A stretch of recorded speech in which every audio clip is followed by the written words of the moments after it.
Olá, seja muito bem-vindo, muito bem-vinda à segunda aula da Maratona Viva Livre da Ansiedade. Na aula de hoje, você vai entender quais são as causas por que você tem ansiedade, quais os tipos de ansiedade mais comuns. E além disso, você terá acesso a 4 técnicas específicas comprovadas para você começar a se libertar da ansiedade a partir de hoje. A respiração quadrada, a técnica de contar respirações, técnica de desarmar a crise de pânico e a última técnica que é o meu lugar de calma. Lembrando que na primeira aula você entendeu o que é a ansiedade, os seus sintomas e ainda conheceu técnicas de respiração nasal alternada, técnicas de tapping, a técnica do meu porto seguro e distanciar de pensamentos negativos. Fiquei muito, mas muito contente ao ler todos os comentários da aula passada. Muitos participantes realizaram as técnicas e obtiveram resultados muito positivos. Lembrando que as técnicas abordadas durante a maratona são uma prévia das técnicas presentes no treinamento para mentes ansiosas. Se você está chegando hoje e não assistiu a primeira aula, eu sugiro que você assista a ela e realize todas as técnicas que estão lá para ver qual delas está se encaixando melhor no seu caso. Agora, eu recomendo que você veja o relato da Josiane, que é aluna da última turma agora do treinamento para mentes ansiosas, e presta bastante atenção se você se identifica com o que ela fala. Eu tinha, assim, uma vida bem acelerada e eu deixava, assim, ela me conduzindo. Então, às vezes, eu não prestava atenção num detalhe simples. Às vezes uma conversa que alguém estava falando, eu estava ali ouvindo, mas minha cabeça estava processando muitas outras informações ao mesmo tempo. E aí às vezes as pessoas reclamavam que eu não dava atenção, mas na verdade não era assim, a atenção. Eu estava ouvindo, só que eu sempre queria fazer mais de uma atividade ao mesmo tempo. A mente ela estava povoada por vários pensamentos sobre outras coisas. Sim. Okay. Então, eu sempre estava ali, ouvindo uma conversa e pensando em outras coisas que eu tinha que resolver, às vezes planejando outras coisas, e eu acabava dando uma maior atenção a esses pensamentos do que na conversa que eu estava ali presente com a pessoa. Na fala da Josiane, nós podemos identificar que as preocupações, as obrigações futuras excessivas impediam que ela conseguisse relaxar e focar no momento presente. E além disso, ao longo da entrevista, ela comenta que os sintomas físicos faziam muito parte da sua vida. O aperto no peito, a falta de ar. Isso é muito comum em um quadro de ansiedade patológica. No quadro de ansiedade generalizada, o transtorno de ansiedade generalizada. Bom, o transtorno de ansiedade generalizada, a característica fundamental deles são pessoas que nós podemos chamar de preocupadores crônicos. Como assim? Essas pessoas, elas tendem a ter já um traço de se preocupar demais desde que nasceu, desde a infância, desde a adolescência. Isso não é ruim. Eu mesmo tive esse diagnóstico já. São pessoas responsáveis, pessoas que se comprometem a ser bons alunos, a cuidar da casa, a cuidar dos pais, dos irmãos. São pessoas que tendem a antecipar perigos. E isso ajuda essas pessoas. Ajuda até certo ponto. Costumam ser pessoas, crianças, adolescentes, responsáveis, dedicados e às vezes muito produtivos. Claro, antes da ansiedade começar a tirar a energia deles. Mas essas pessoas elas têm uma característica em comum, que é quase que universal na ansiedade generalizada.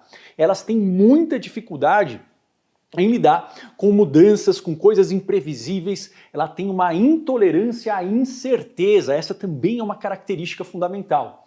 E aí o que acontece? Aí, ao longo dos mais ou menos em torno dos 20 anos, ou depois, pode ser em torno dos 30, 40 anos, normalmente essas são as idades de maior risco, mas isso pode ocorrer em qualquer idade, quando elas estão em períodos em que estão ocorrendo muitas indefinições, muitas mudanças em suas vidas, o que começa a acontecer? Ela não consegue desligar a ansiedade. Ela entra num quadro em que a pessoa acaba não conseguindo parar de se preocupar. E essa característica é a marca registrada. A preocupação crônica, a preocupação que não desliga. São problemas reais, sim, obrigações do dia a dia, coisas para fazer, coisas que podem dar errado.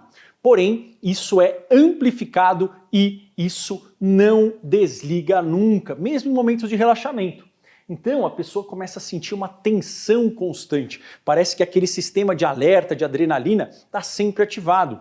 Os músculos da pessoa estão sempre rígidos, a pessoa está sempre contraída. E isso vai fazendo com que ela tenha muita dor muscular, dor nas juntas, nas articulações. O estômago, o intestino dela está sempre contraído. Por quê? Porque a adrenalina causa isso quando ela está vendo uma ameaça, para que a gente não tenha fome mesmo, a gente tenha que atacar o perigo. Só que aqui o perigo ele não desliga. O cérebro ele está percebendo o perigo o tempo todo. Então a pessoa tem muita dor de estômago, pode ter diarreia, pode ter dor aqui no trapézio, dor de cabeça no final do dia, dor muscular quando vai dormir, às vezes quando acorda, porque o corpo ele não relaxa nunca, nem o corpo nem a mente. A pessoa ela pode ter crises de ansiedade, que são crises com sintomas de sudorese, às vezes batedeira, às vezes um aperto, às vezes uma sensação do ar faltando, mas eles não vêm num raio e passam. Eles vão vindo e voltando ao longo do dia. Então a pessoa ela fica tendo esses sintomas várias vezes, indo e voltando ao longo do dia quando ocorre alguma preocupação, algum problema. A questão é que os problemas sempre estão presentes, eles nunca acabam. A pessoa tem um cansaço persistente. Por quê? Porque tudo isso consome muita energia. Então ela está ali se preocupando, fazendo, tentando fazer muita coisa, só que ela se sente cansada em toda a atividade. O problema é que ela não consegue descansar. Ela deita e as preocupações continuam lá, o corpo continua tenso. Então ela fica prisioneira da própria tensão, ela fica cansada sem conseguir relaxar e sem conseguir aproveitar. Tem muita irritabilidade e a pessoa ela vai ficando mais reativa, mais impaciente, isso mina as relações e o sono e o apetite costumam estar alterados. O sono normalmente está diminuído, pode estar aumentado quando o cansaço é demais e o apetite pode estar tanto diminuído ou aumentado para doces, carboidratos, para aliviar esses sintomas. Só que aí depois vem a culpa, vem a crítica e esse ciclo ele nunca termina. Esse é o quadro de ansiedade generalizada. Será que você se identifica? Mas a ansiedade tóxica ela pode assumir outras formas também, que são descritas, que eu consegui observar ao longo desses anos de prática clínica e também pelo estudo da literatura médica. Vamos entender as outras.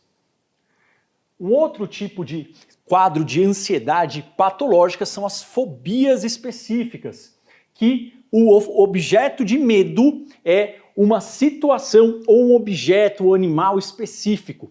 Então a pessoa ela sabe da situação que ela tem medo de coisas específicas e pontuais. Não diferente da ansiedade generalizada, onde o problema são as preocupações com todos os problemas do dia a dia.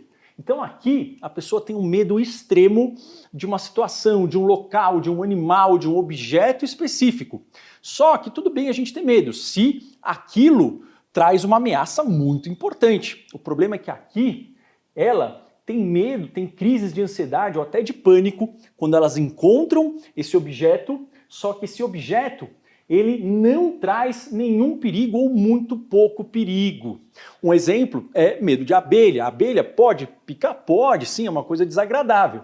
Mas algumas pessoas, às vezes porque passaram por experiências ruins antes, às vezes não, elas têm um medo desproporcional e faz com que elas tenham muito sintoma físico, ela tenha que sair correndo, ela não consiga se controlar ou ver outra estratégia. Tem pessoas que têm muito medo de N situações e aquilo causa um sofrimento e a pessoa deixa de aproveitar momentos bons ou oportunidades por conta desse medo intenso. Então, isso pode ocorrer com voar. Eu mesmo, meu quadro era de ansiedade generalizada, porém eu tinha muito medo de avião também. Então os quadros de ansiedade patológica eles podem vir juntos, não precisa vir separados. Aqui é só para vocês poderem entender. Então aqui eu tinha medo de voar, era muito desagradável, eu deixava de fazer viagens, eu deixava de viajar por conta disso. Medo de altura, medo de animais, muito comum. Elevadores, tem paciente meu que sobe todo dia 7 lances de escada, desce 7 lances de escada em casa, sobe 10 lances no trabalho, desce 10 lances no trabalho, porque muito medo do elevador, insetos, injeções, sangue, mas pode ter de vários outros elementos, pontes, túneis, buracos, enfim, o medo é desproporcional e isso limita a vida da pessoa. Qual outro quadro que a ansiedade patológica pode assumir? A ansiedade social, que era chamada antigamente de fobia social, é a mesma coisa, tá? São nomes diferentes que nós damos. A ideia é que o medo aqui, o foco da ansiedade, é o julgamento, a avaliação pelos outros ou fazer papel de bobo. A fobia social, a ansiedade social pode ser generalizada, a pessoa tem ansiedade em qualquer situação social ou específica. Tem pessoas que têm receio quando elas vão falar em público, quando elas têm uma apresentação, quando elas são o centro da atenção. Então, ela pode ser generalizada ou específica, mas ela causa muito sofrimento da mesma forma. Então, a pessoa tem uma timidez e uma vergonha excessiva para conversar com as pessoas em todas as situações ou numa situação específica. Ela tem, mas o medo é do quê? De poder passar vergonha ou de fazer papel de bobo, de fazer algo que vá ser humilhante, que ela seja julgada intensamente pelos outros. E esse medo é incontrolável, faz a pessoa sofrer e faz a pessoa evitar oportunidades e se isolar. Então, a pessoa começa a evitar festas, começa a evitar encontros sociais. Se a pessoa está no trabalho, ela começa a evitar reuniões, ela começa a evitar perguntas, ela começa a evitar fazer uma apresentação ou ter uma promoção. Olha quanto que isso limita as oportunidades na vida da pessoa.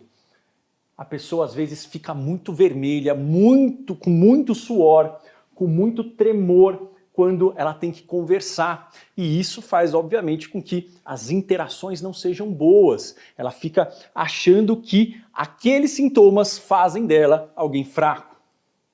Uma sensação de que todos estão olhando para ela. Muitas pessoas têm isso quando vão falar em público, ou quando elas têm que falar, enfim, fazer alguma apresentação, ou elas se sentem o centro das atenções, parece que todo mundo está olhando para você. Algumas pessoas têm isso em várias situações, é muito sofrido. E em outras situações, esses casos, né, quando ela tem que apresentar, quando ela tem que falar, quando ela tem que se expor, isso pode desencadear uma crise de pânico. Essa é a ansiedade ou fobia social. Lembrando que esses quadros eles podem vir separados ou juntos, a gente pode ter mais de um. Próximo quadro é o próprio pânico, né? O que é o pânico? Pânico eu gosto de descrever como uma sensação de morte iminente. Uma forma de pensar é quando o corpo ele percebe que nós temos uma situação, um objeto, algo que possa nos destruir, que possa nos matar, ele libera adrenalina, ele libera o cortisol numa rajada.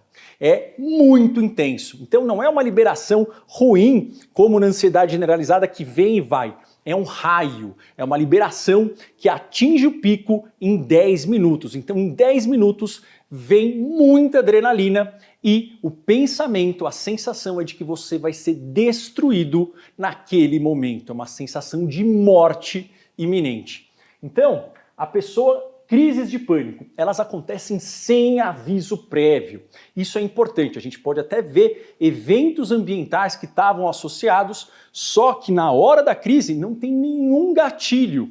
Na primeira crise, a pessoa pode estar dormindo, a pessoa pode estar conversando, ela pode estar dirigindo, ela pode estar fazendo qualquer tipo de atividade e aquele raio vem. É uma sensação de morte, de destruição imediata, só que é um alarme falso. Esse alarme está desregulado e disparando quando não tem este perigo. Só que a sensação é desesperadora. A pessoa não controla, ela não sabe quando vai vir e ela começa a sentir falta de ar, uma sensação de sufocamento. Parece que ela vai, de fato, sufocar. Só que isso é uma enganação. Por quê? Porque o cérebro está liberando adrenalina, o corpo respira de forma ofegante, isso está muito oxigênio. E a falta de oxigênio é ruim, mas o excesso de oxigênio também é ruim. Aí o cérebro ele é enganado e entende que está faltando ar, só que a pessoa ela sufoca por um excesso de oxigênio, só que na hora ela não consegue controlar isso e cada vez que ela vai ficando nervosa, aquela respiração aumenta e aumenta o oxigênio e ela vai passando mais, mais intensidade, a sensação de terror aumenta. Ela tem dor no peito, como se fosse às vezes um infarto, é muito ruim, suor, sufocamento, um medo de morrer, um medo de enlouquecer, porque os pensamentos ficam muito acelerados, ou um medo de estar perdendo o controle. Esse quadro ele atinge o pico insuportável em 5 a 10 minutos e ele dura de 5 a 30 minutos. Então ele dura meia hora, é muito difícil passar disso e passa sozinho.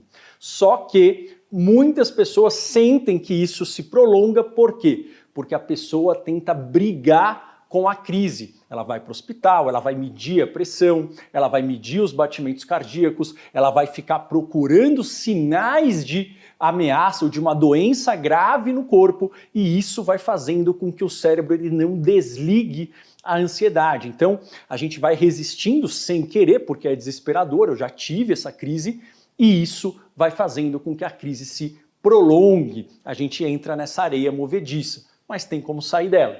Isso é a crise de pânico, isso no início, na primeira vez, tem que avaliar para ver se não está tendo nada cardíaco nem neurológico. Agora, uma vez que está tudo bem, a ideia é que você não vá para o hospital, porque cada vez que você vai, você está ensinando para o seu cérebro que isso é uma ameaça. A gente vai ter que ensinar para o cérebro a desligar esse sinal de alarme.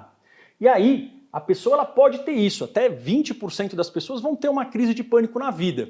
Agora, algumas pessoas elas desenvolvem o transtorno ou síndrome do pânico, que é composto por 3 elementos. As crises, a pessoa tem várias crises, mas o pior não é a crise. O pior é que a crise ela é imprevisível, ela pode dar dormindo às vezes. A pessoa ela fica preocupada o tempo todo se ela vai ter uma crise e ela fica vigiando qualquer alteração no corpo. Ela tem uma dor aqui, ela tem uma dor no pescoço, ela tem uma dor de barriga, ela fica vigiando aquilo. Será que é o pânico? Será que vai vir? Será que eu não tenho nada grave mesmo? E isso vai fazendo com que ela fique cada vez mais ansiosa. E ela começa a evitar situações pelo medo de passar mal. Então ela evita sair para o restaurante, ela evita ir para um cinema, quando o cinema está aberto, não na pandemia, ela evita sair de casa, ela evita dirigir, evita viagem, evita encontros sociais, e aí daqui a pouco a pessoa está enclausurada pelo medo de passar mal. Mas o que causa isso, né? Por que esses quadros ocorrem? Então eu vou dar uma explicação muito objetiva para vocês, porque tem muitas explicações por aí e elas estão erradas, tá? Então essa é a explicação que o conhecimento atual de neurociência nos diz. Existe uma causa chamada epigenética. O que é isso? A pessoa nasce com uma predisposição de ser mais sensível a ameaças, o que não é ruim. Por quê? Porque isso faz com que a pessoa seja mais atenta, com que ela resolva melhor as coisas, com que ela perceba perigos. Isso é bom. Então a genética por si só não causa, ela dá uma predisposição, ela precisa de eventos ambientais. Por isso que a gente chama de epigenética. É a genética que é ativada ou não dependendo do meio. Da mesma forma que os eventos da vida ativam essa genética, a gente pode desativar também.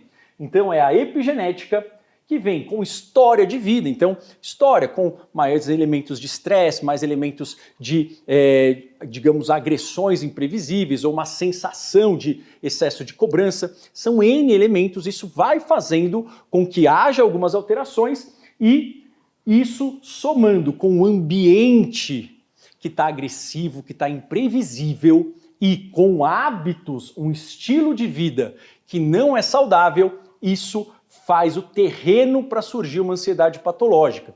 A gente sabe que alguns elementos do estilo de vida estão muito associados ao desenvolvimento de ansiedade patológica.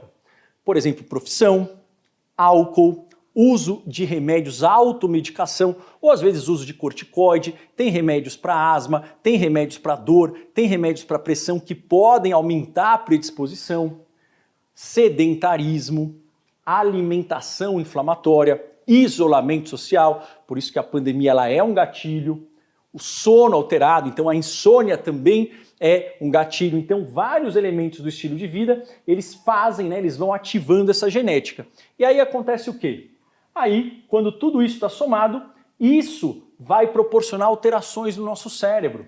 Vai fazer com que haja menos serotonina e menos GABA, que são substâncias relacionadas ao sistema de calma. Lembra na aula 1? Tem ansiedade, que é o sistema de alerta, que é a adrenalina, só que a gente tem o sistema de calma. A serotonina e o GABA, eles ativam o sistema de calma.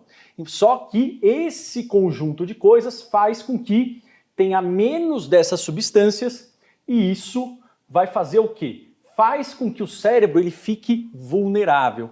E aí vem um gatilho, que em geral é uma mudança, uma incerteza, uma indefinição, a pandemia, um término de relacionamento, uma mudança de cidade, um dilema. E aí, quando esse cérebro ele já está com essa diminuição, o córtex pré-frontal que regula, que resolve, que freia a adrenalina, ele para de funcionar e o centro da ansiedade, do pânico, que é a amígdala, começa a funcionar sem parar. Então, quando isso ocorre, o gatilho faz com que o cérebro funcione de uma forma diferente. E isso vai gerando esse conjunto de sensações, de pensamentos, preocupações e de comportamentos, quer seja para evitar, para fugir, para ir para o hospital correndo, para ficar checando o corpo o tempo todo, para beber, para se alimentar, que piora tudo isso. Então, assim é que surge a ansiedade tóxica. Mas o mais importante disso não é a gente ficar preso nas causas, é a gente olhar isso e falar onde eu consigo mudar, onde eu consigo atuar para resolver. É aí que está a importância, porque senão isso daqui não ajuda a gente. A ideia é onde que eu tenho que atuar? Eu tenho que atuar mudando isso. Quando eu mudo isso, o que acontece? Essas duas áreas começam a mudar. Você mudando isso, você começa a diminuir os neurônios aqui na amígdala, ou seja, tem uma diminuição desse funcionamento e aumenta os neurônios pré-frontais. Isso faz com que a serotonina e o GABA melhorem e, com isso, a gente consegue mudar o ambiente e o estilo de vida. Então, para a gente poder melhorar a ansiedade, a gente tem que atacar as causas verdadeiras. Começando por isso daqui começa a mudar o nosso cérebro, a mudar a serotonina e o GABA, a mudar o nosso estilo de vida, o nosso ambiente. Mas é importante, em alguns casos, a gente dar um apoio melhorando os níveis de serotonina e GABA, sim. Mas se a gente só melhorar os níveis de serotonina e GABA sem mudar isso e isso, não dá certo. Por isso que só o remédio que atua aqui, ele tem um efeito parcial e limitado. E é por isso que as pessoas não conseguem sair da ansiedade tóxica.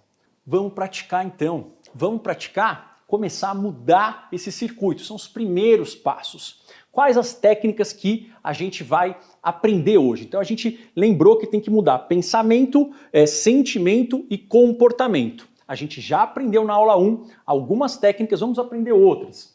Uma delas é para mudar aqui as sensações.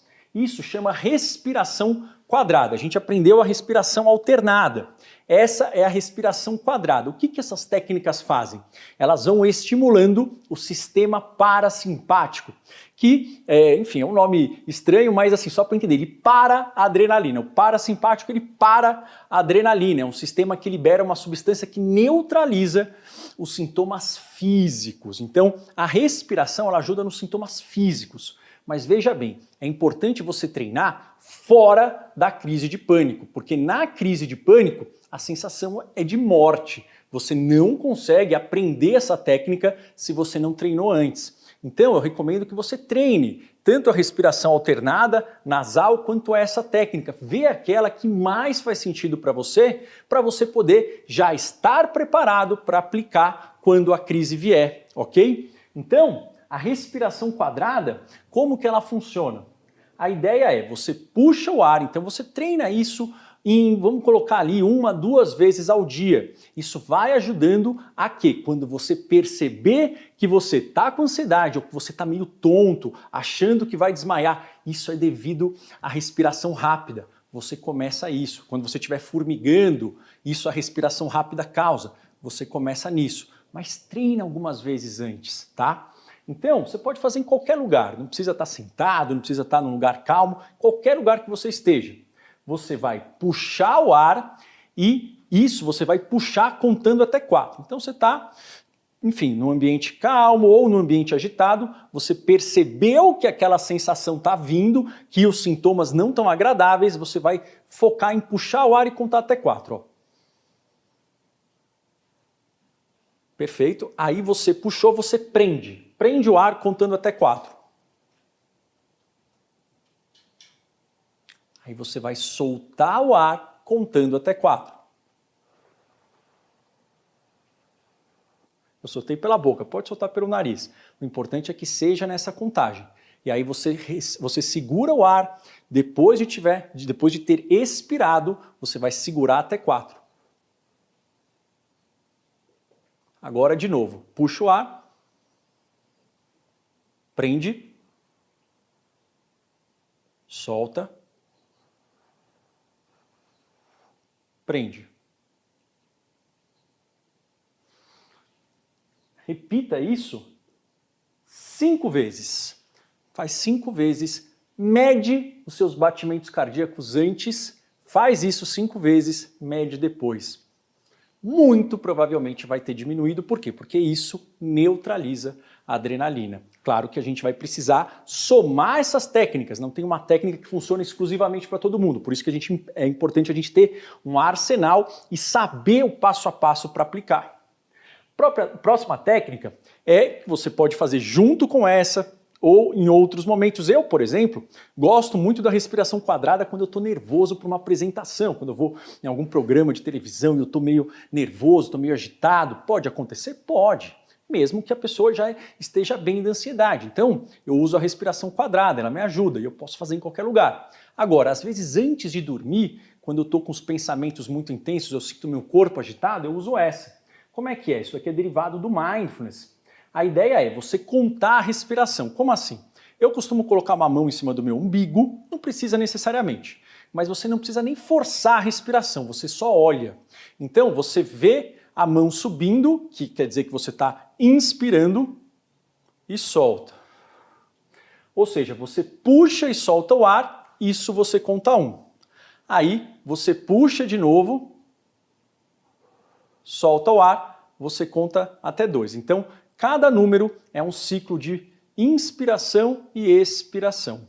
Você faz isso até 5. Por quê? Porque se você vai para 10, para 20, você vai começar a se distrair, vai vir a preocupação, você vai se perder. Pode ser que você se perca aqui? Pode, mas isso ajuda você a focar. Então você faz 5 vezes, subiu, desceu, 1. Subiu, desceu, 2. Subiu, desceu 3, subiu, desceu 4, subiu, desceu 5. Aí você para e recomeça do 1, porque contagens muito altas no início faz a gente se distrair. Depois, com o tempo, a gente fica mais treinado. E a ideia é você repetir isso, você volta para o 1 e repete mais 5 vezes. Isso ativa o sistema parasimpático e ativa a nossa concentração. Então isso também ajuda nos pensamentos, a você sair um pouco daquelas preocupações. Outra técnica, que é desarmar a crise de pânico. Lembra que eu falei? O pânico ele engana o cérebro dizendo que existe um perigo de destruição imediata, de morte imediata. Só que isso é um alarme falso. Quanto mais você vai agir em função do pânico, mais você está alimentando o pânico. Eu sei que é muito mais fácil falar do que fazer, mas vamos começar agora. Então, a ideia é, na hora que vier a crise, muitas vezes você não vai controlar, aliás, na maioria das vezes não, ela vem de repente. A ideia, então, não é brigar, mas você repetir para você, essa crise não tem como me ferir. É muito ruim, é desagradável, mas isso não tem como me ferir. E você repete, essa crise sempre passa sozinha. Sempre, sempre. Sempre passa. Não tem, o corpo não aguenta ficar. Essa crise sempre passa sozinha. E eu estou seguro. Eu estou seguro nesse momento.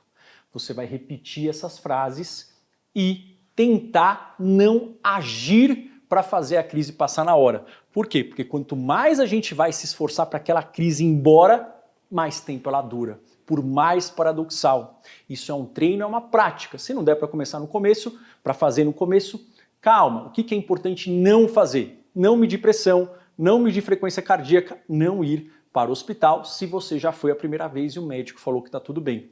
Ok? Sei que é mais fácil falar do que fazer. É uma prática. E, para a gente lidar com os pensamentos, uma outra questão é você criar o seu lugar de calma. Como assim? A ideia é você, no momento tranquilo, não quando estiver vindo a crise, você vai pensar em um lugar da sua vida em que você se sentiu seguro. Né? Eu, por exemplo, penso muito na minha antiga casa, na minha infância, né, que tinha o meu quarto lá, que tinha, enfim, os brinquedos que eu usava, eu achava aquilo muito legal, me sentia muito confortável lá. Então você pode pensar nesse lugar. Um outro lugar que eu tenho é a casa da minha avó, no interior, que tinha aquela comida, ela fazia uma farofa, vem aquela comida, o sol, estava sempre ensolarado, tinha umas jabuticabeira lá, eu me sinto seguro lá. Você vai escolher um lugar, quando você estiver calmo, você vai anotar no papel, qualquer folha de papel. Pode ser no computador? Pode também. Onde é esse lugar? Então, casa da minha avó que fica em Taubaté. Como é o cheiro? É o cheiro de farofa, né? É o cheiro de farofa e de jabuticaba. Quais sons tem no lugar? Tem o som do cachorro, tinha uma cachorrinha lá que ficava latindo o tempo todo. Tinha o som de pássaro, porque era, enfim, mais tranquilo. Tinha o som da cozinha lá, das panelas batendo um pouco. Qual que é a temperatura lá? É quente, lá sempre era quente, aliás, quente demais, às vezes ficava até um pouco suado. Quem que está com você? Estava minha avó, estava minha tia, estava minha tia-avó, estava o meu primo, enfim, você vai anotar isso e você vai deixar guardado. Pode ser, você anota no papel, tira uma foto, deixa no celular ou anota no celular. E aí, em momentos quando vierem pensamentos muito catastróficos, quando você perceber, às vezes pode ser rápido ou não, opa, pera lá, estou me sentindo mal, vou olhar para o meu lugar de segurança. E você olha e você lê e vai tentando sentir o cheiro, tentando sentir o som, tentando sentir a temperatura, imaginando que você está lá, mas aí você olha, você já anotou. Claro, isso a gente vai fazendo várias vezes ao dia e isso vai começando a desarmar esse circuito, certo? Como nós combinamos na primeira aula, eu quero que você reflita sobre o conteúdo que você aprendeu. E comenta embaixo do vídeo se você se identificou com algum dos tipos de ansiedade, qual deles, pode ser mais de um. Quando a ansiedade apareceu na sua vida, você tinha quantos anos? Vou tentar ler e eu vou tentar responder cada um dos comentários. Bom, a nossa segunda aula chegou ao fim, mas nós temos ainda muitos conteúdos e muitas técnicas para você aprender. Nós vamos ter a nossa terceira aula. E nessa aula você vai descobrir tudo sobre os remédios, sobre os medicamentos para ansiedade, por que eles podem ser os grandes vilões contra a nossa jornada rumo à superação da ansiedade e também você vai conhecer suplementos naturais que funcionam de verdade, aqueles que são comprovadamente eficazes para melhorar os seus sintomas de ansiedade. Essa aula está imperdível. Você se compromete em participar? Então, eu aguardo você lá. Um grande abraço e até! Depois dava para perceber que ficava mais forte. Você saía fortalecida. Sim. Uma das ferramentas que eu mais gostei de usar foi a de respiração controlada. Porque, assim, saía, sabe? Todo aquele aperto no peito, aquela dor, aquela falta de ar, passava. Perfeito. Aí você via, não é nenhum ataque, não é nada, eu tô bem.